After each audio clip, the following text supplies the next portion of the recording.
Right. This is March the 29th, 2022, and we are continuing our interviews of Blue Trip by Azania Trip. I am now going to give it over to you, Azania.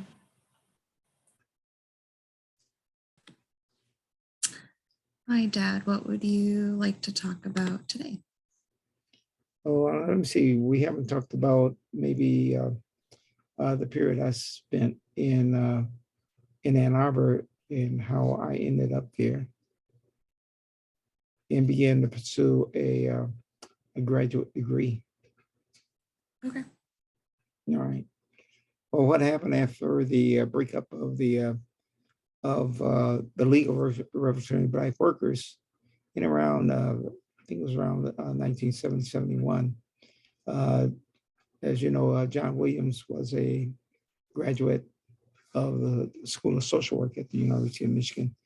And he had in his contacts and friends there in Ann Arbor, they had a model cities program.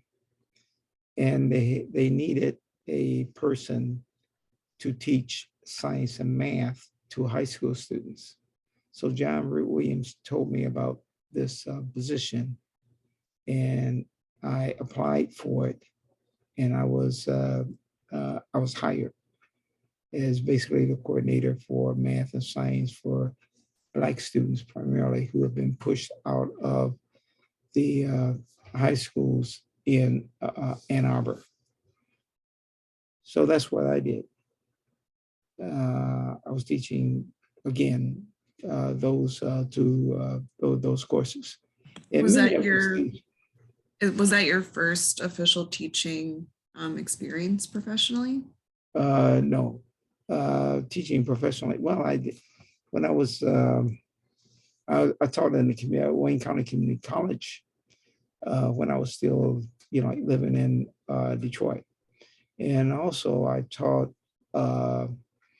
grade school kids in fourth and fifth grade at a school on the east side of Detroit. So I have a 1 year teaching experience teaching elementary school kids math and science. Then I had experience teaching at the community college level, teaching social sciences part-time. And how old were you in these roles, and what was politically happening during those times? Well, at the time I was a elementary school teacher. I was still working in the legal in Drum, the Dodge Revolutionary Union movement. So that was my job, and also, and then the other, when I was teaching at the community college, I was still involved in the League of Revolutionary Black Workers. When I got the position in 1971 in Ann Arbor, I was no longer working directly with the league because I was living in Ann Arbor, and it was like a full day position. So my full day was taking up teaching these kids, and many of the kids were. A few got kicked out of school, and usually it was kind of low-level stuff, not attending classes, being tardy, those kinds of situations. And in Ann Arbor, they do have you have Black professionals who are connected with the university. Then you have working class kids and some poor kids. So model cities, you have, I was dealing with the kids from working class homes, from low income homes who have not sort of fit in with the mainstream at the traditional high schools, right? And many of these the students they didn't have a strong academic orientation. They sort of felt alienated from the traditional school system, right? And they didn't have a lot of academic discipline, in terms of focusing on studies, and they weren't highly motivated. But otherwise, I like working with them, trying to, because, I value education very highly. And so it wasn't difficult, like teaching them in terms of they were not uncooperative, but they just didn't have a lot of self-motivation for the studies. And when you were teaching and you were working in drum and doing your other organizing work, did you ever hear students talk about the political movements that were happening around them? Or do you know if they were ever involved, or did you ever hear them having conversations about what was happening in Detroit from a youth perspective, if you happen to recall? Not from the students I was teaching, because these elementary schools, they had no kind of political frame or orientation. Well, sometimes, right? So like, at least I know that like when Trump was elected, a lot of times kids will repeat what they're hearing at home of like, oh, my mom is concerned. So sometimes kids share those kind of perspectives because they role model what their environment looks like. So just wondering if even for the high school students or college students that you worked with, is that something that, did you intentionally bring that into the classroom with younger people, or did you wait until you were at the college level and kind of introduce that activism work, or if you didn't do that at all? Just kind of okay, when I was teaching at the Santa Maria Center, that was the name of the place, these 4 or 5 year olds. I did not bring up the political thing because I had enough problems just with the management issues, with students staying focused. And see, most of these students were really a couple grade levels below the norm. All right. So I was trying to help them learn how to comprehend what they read. And they had a low level reading skills and math skills, right? So it was just full time. And I don't remember once in there, and they didn't talk about what their parents were saying regarding politics and anything. So it was a very apolitical kind of situation. Now, when I was teaching courses in the community college level, of course, my courses focus on social issues, social science, because I wasn't, on a community college level, I was not teaching the natural sciences or math. I was just teaching social sciences. So naturally, that's what I would talk about.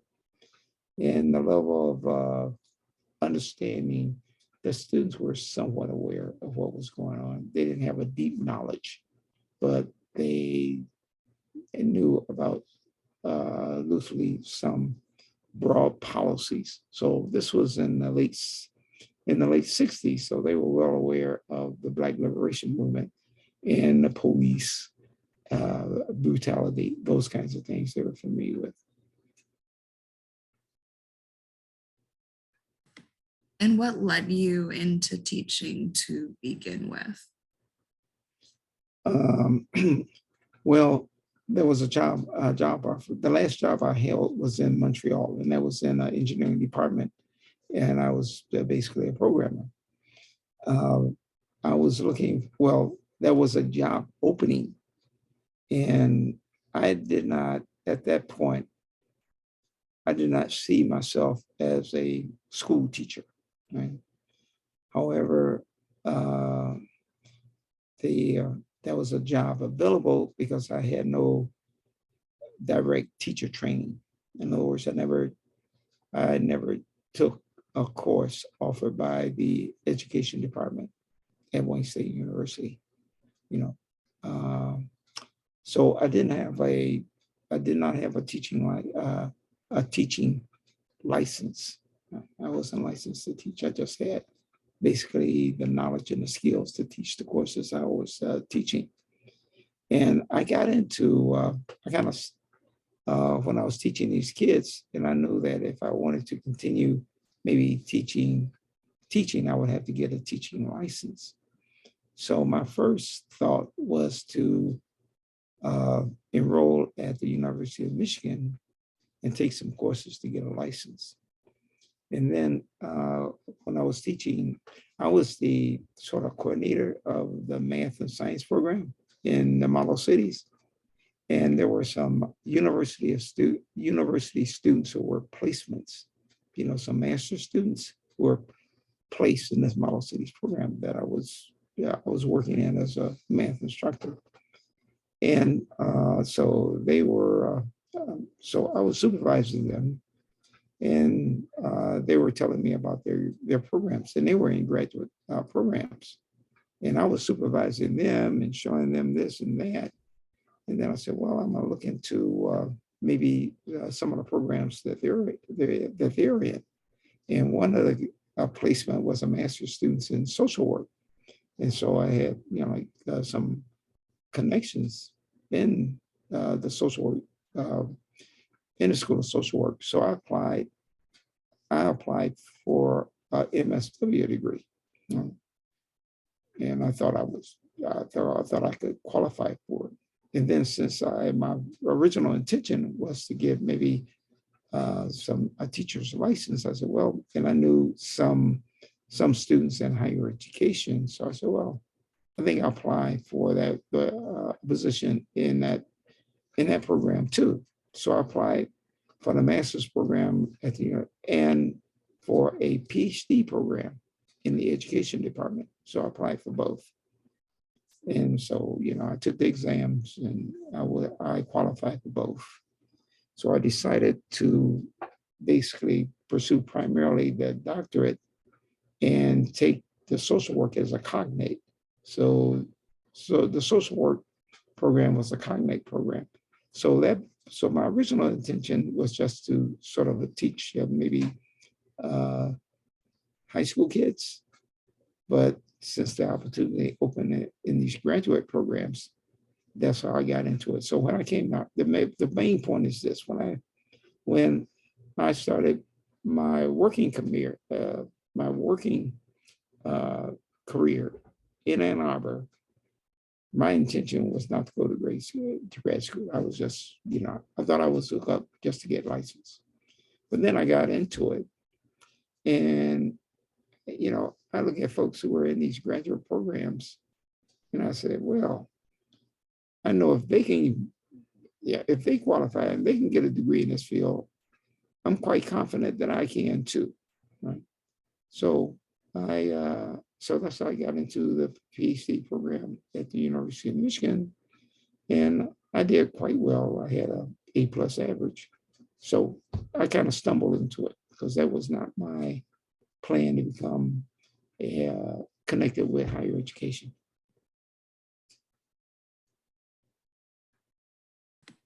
So with being a college professor, I'm assuming you've had like a lot of conversations with students and what they professionally want to do, and you're meeting people that are in the beginning of their professional career, in the middle, or transitioning.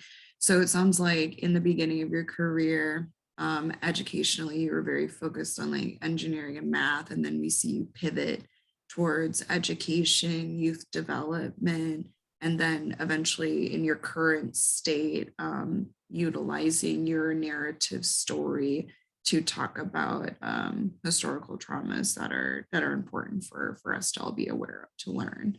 So could you talk a little bit about how you had goals and then how they changed and how they like supported and how, like, I guess, what do you think of that? So you had a particular idea, I'm going to be an engineer. And then you had an idea, well, maybe I'll be a teacher. And then you ended up being a college professor. Could you talk a little bit about how you navigated that path and how you accepted, like, because sometimes it's hard if you change your mind, if you're like really passionate about being a doctor, and then maybe you just, you end up being a vet and you're okay with it, but you had a grandiose idea about who you would become. And now you are who you are. So. Okay, at the time that I graduated in 1959, I could see myself as being a professional working in a technical field, like engineering, for instance. And then the Black movement changed everything. That was still a primary interest because during my undergraduate career, I stuck with science and math. But but my attention and my focus began to shift more and more into economics and politics and the social and the conditions of oppressed people around the world. So my focus began to shift in undergraduate school, but I still valued math and science because I knew that it was like a breadwinner. I know that those skills were very marketable, so I was going to stick with that. When I got as I got more and more involved in the institution, then I saw it. It began to switch. So one major point here is that if it had not been if the Black liberation movement had not happened, I would have been taking a more of a traditional path, being somewhat conscious and aware, but being basically like a mainstream kind of person in terms of a future and a direction. Okay. So again, let me make the point. The movement changed sort of everything in terms of the path, because I never saw myself as a university professor. Even when I was in a program, I saw myself in higher education. Well, just a moment, I got to see a student come in.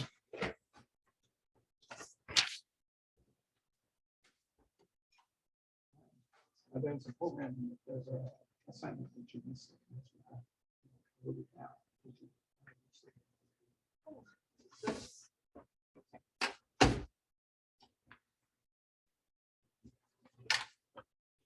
Okay, again, I had a little interruption there.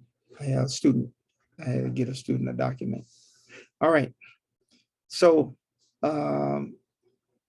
even when I was in the program, I saw myself more as maybe a researcher or someone in a position to design curriculums for instructors to teach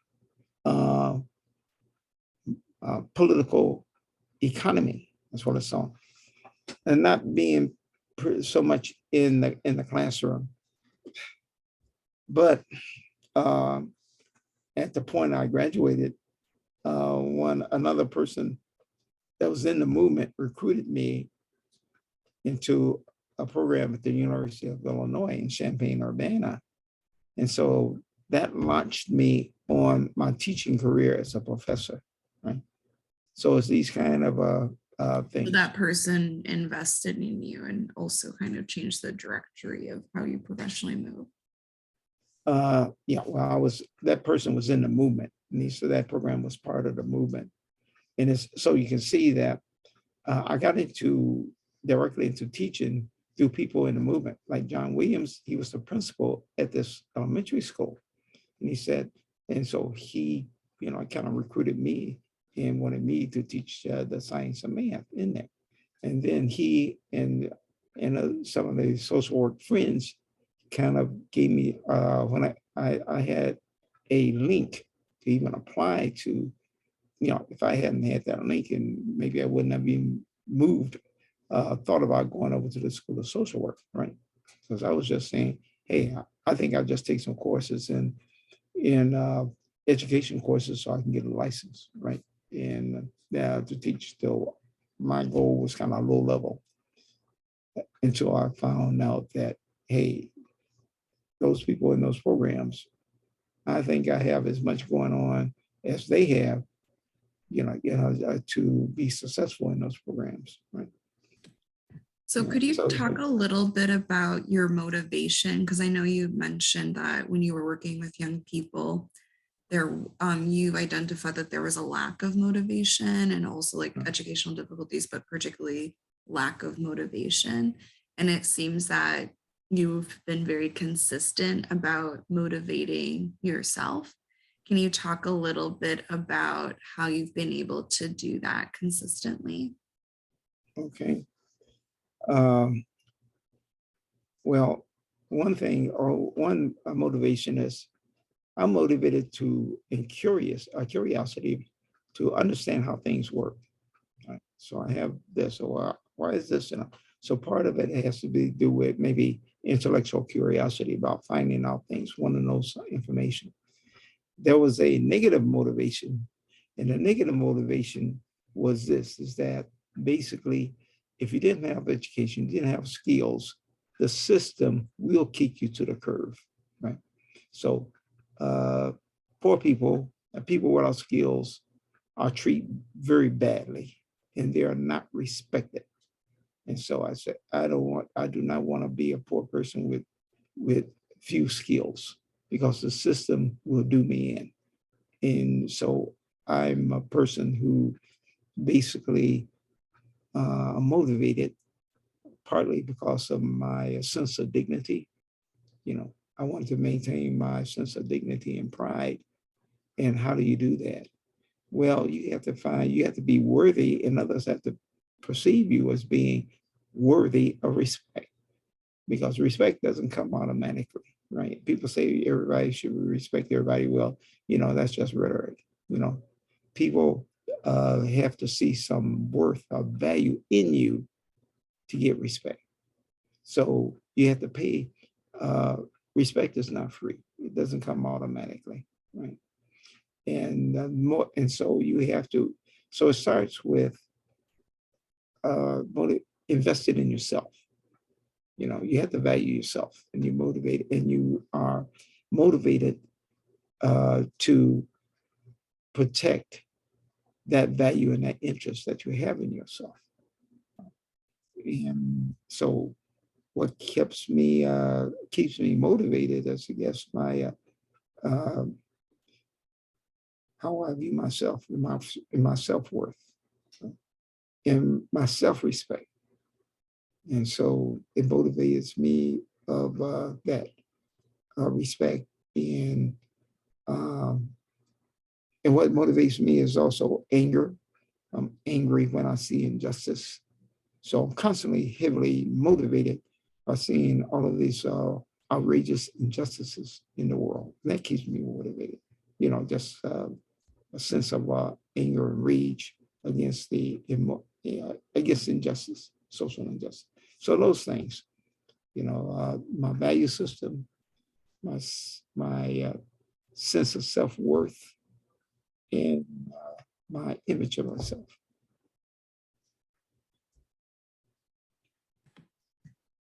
So, with being born in the South and migrating, and the third wave of other Black migrants to the North, you've seen a lot of images and have personal experiences and extended family of like not seeing dignity within the Black community.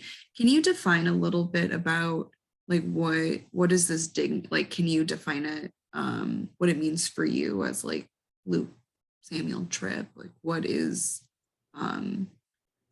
dignity for you? How do you want people to treat you that makes you feel like you are being treated with dignity?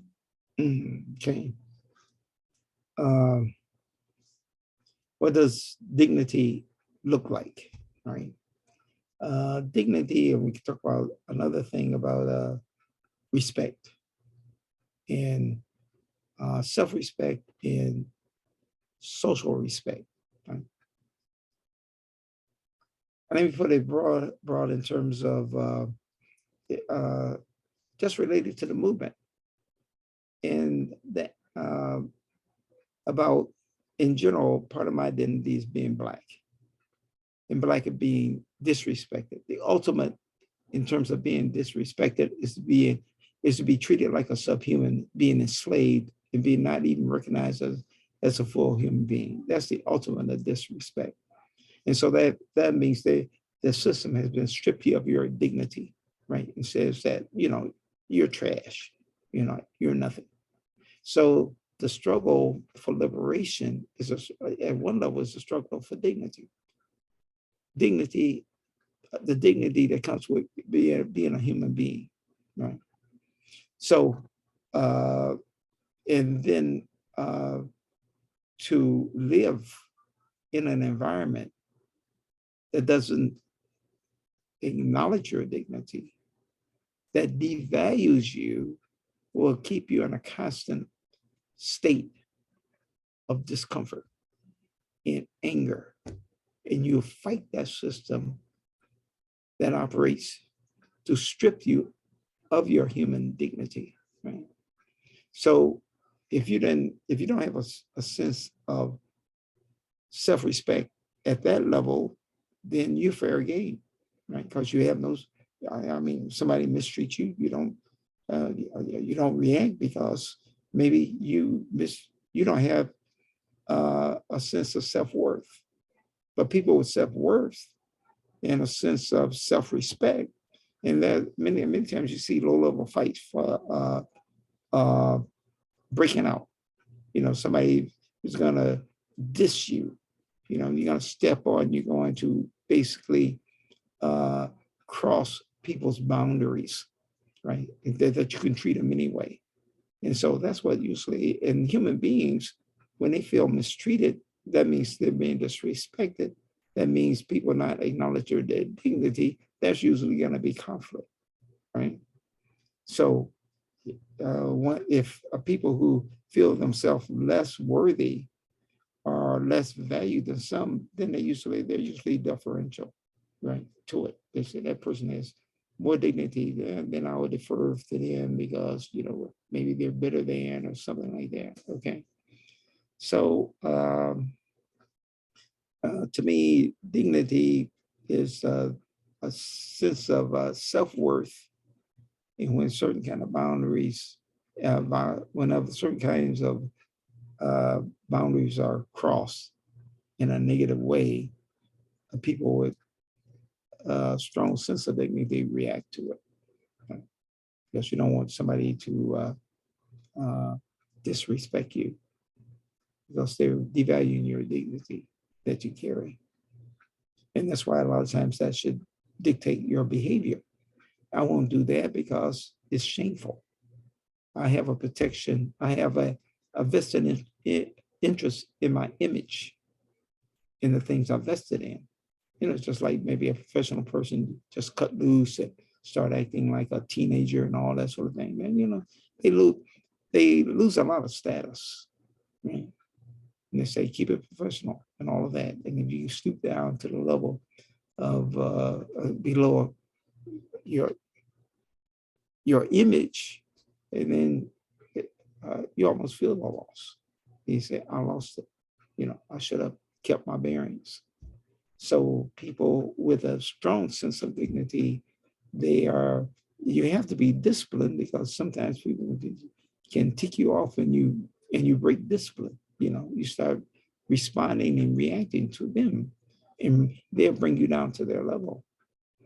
So you always have to kind of pause and say, wait, you know, and process some stuff because it's very easy for people to bring you down to a lower level. Yeah, in a high emotional state.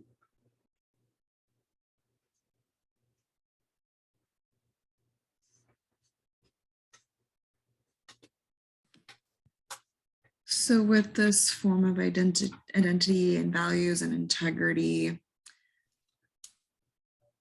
what helped you through your academic, particularly through your PhD program? Because that seems to be like quite a milestone to get through. How did these forms of integrity and dignity support you in completing this degree that gave you a foundation? Mm-hmm. Well, number one, I had a very high estimate of my academic abilities.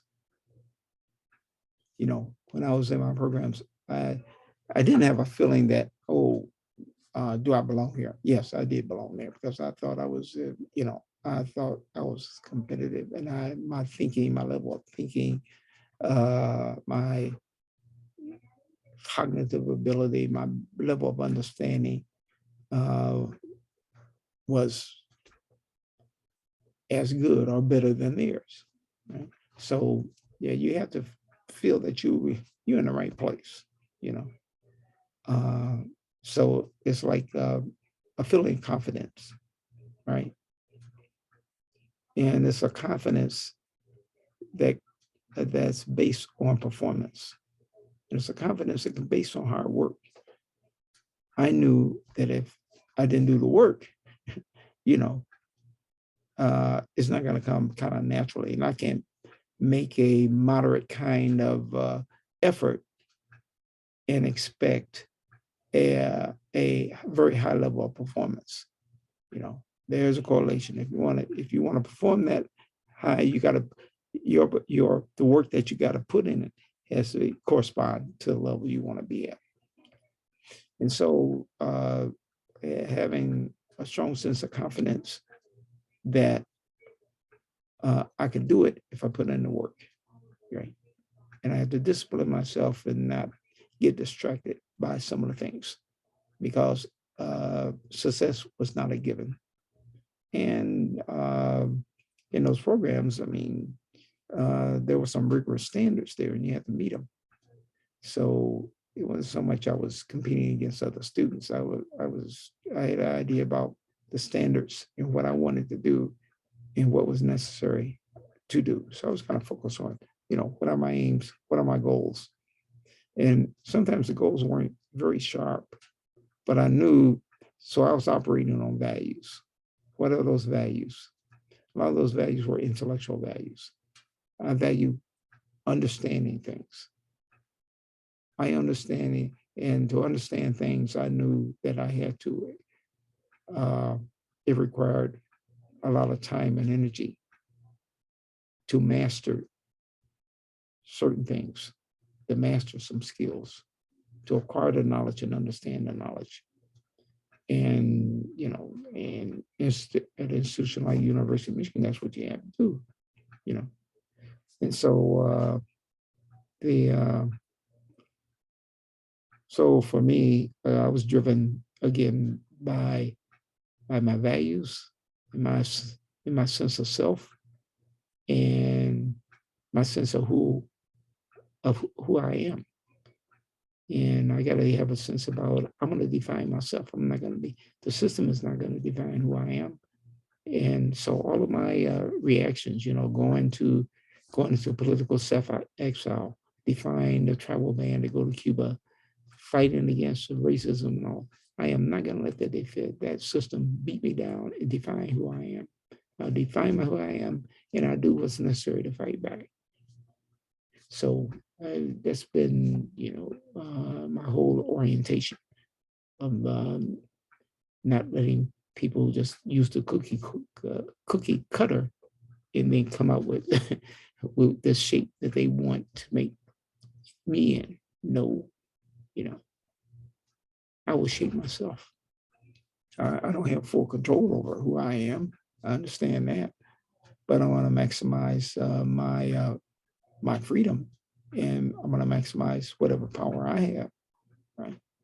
So you have to sort of, you have to figure out you're in a certain kind of environment, you're in a certain kind of milieu, and you go in and you're shaped to a great extent by a lot of external factors, right? So my identity, I'm basically I'm going to process and think about who I am, because you are a multiple being, or you have multiple identity. I know you know this, right? So who am I? I'm the son of Luke Tripp Sr. and Dorothy Tripp. That's who I am. I'm their oldest son. I'm a brother of my siblings. I'm a father. I'm this. I'm that. How do I get things? I didn't choose my parents. I choose my wife, and stuff like that. And there's a lot of choices I do make, right? But I try to If I want a quality life, I better make quality decisions. That's a principle. If you want a quality life, you better make quality decisions.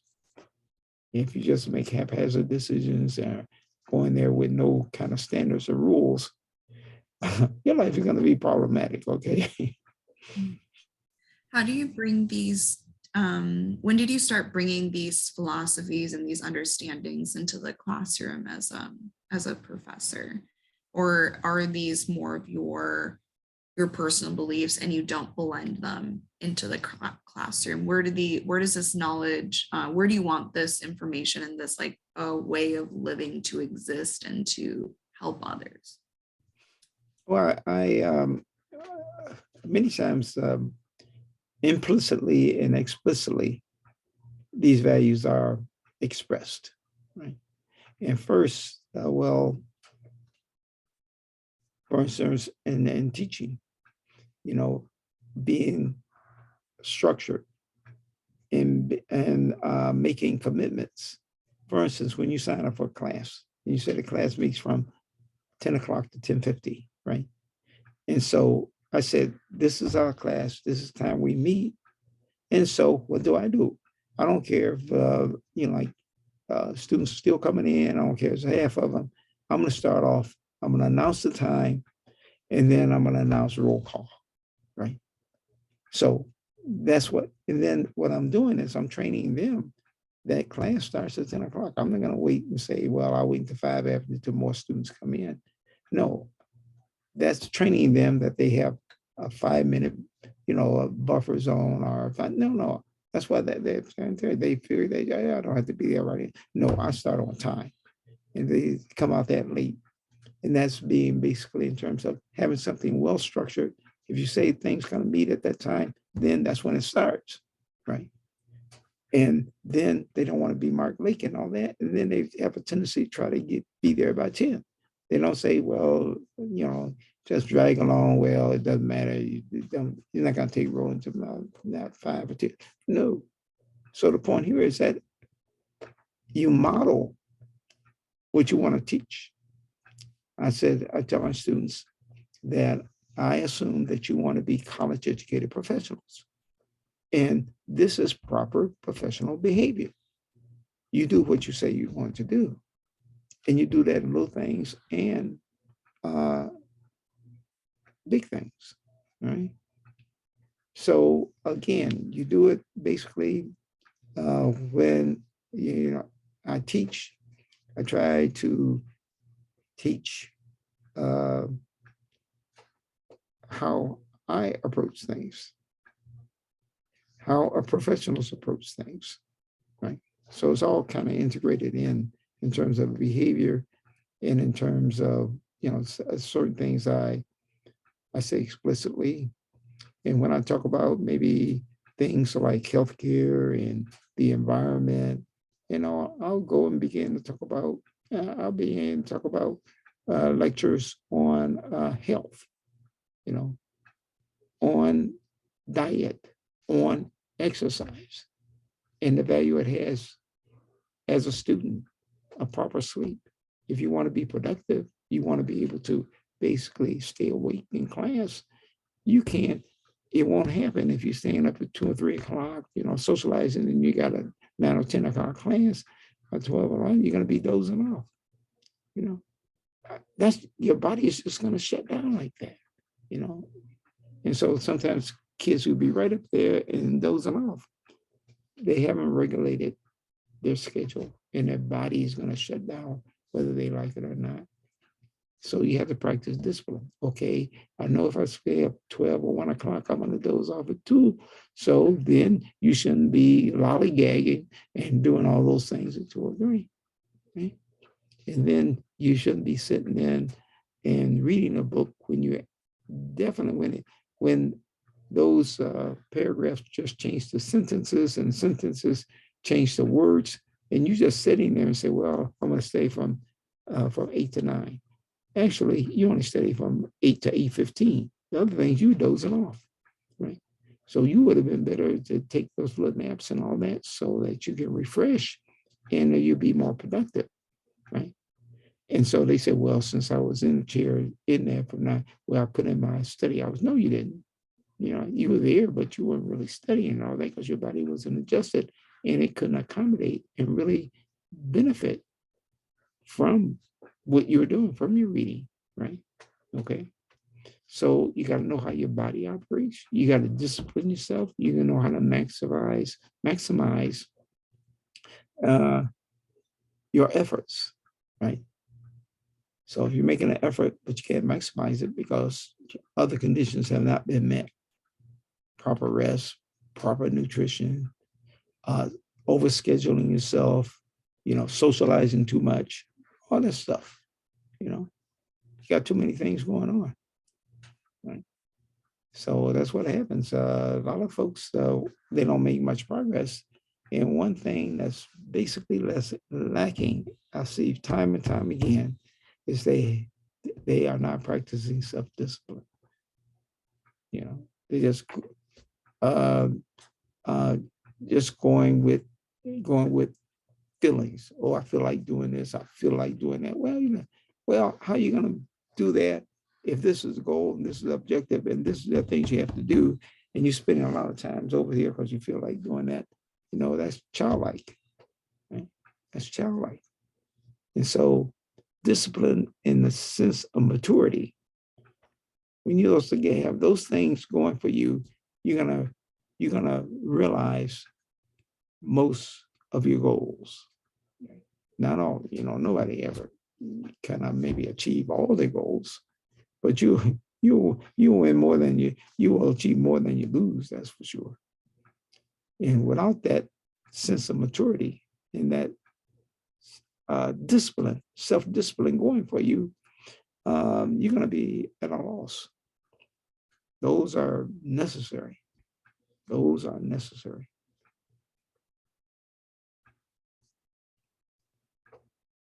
So the last question, the last wrap-up question I'll ask is, what are 3 things you're working on now that you that you feel support your integrity, your dignity, your practices? What are goals or projects that you're working on now? And could you tell us at least 3? Okay, one is my autobiography, right? So I think it's we need a kind of historical record for at least one of the trips, right? So that's very important, and it's also a tool to understand my own life.